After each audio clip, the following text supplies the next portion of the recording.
To turn on or turn off move with cursor while typing magnifier window in Samsung Galaxy S21 Plus, open settings, swipe up home screen to access the app screen, and tap settings.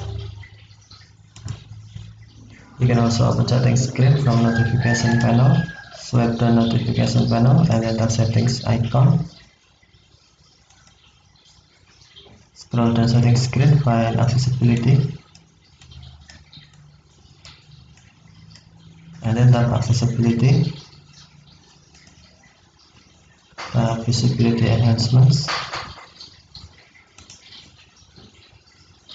select magnifier window.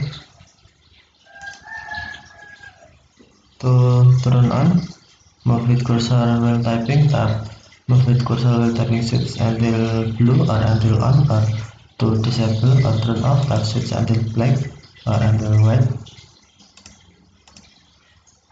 Move the magnifier window as you type, not supported in all apps. Okay, thank you for watching. Have a nice day.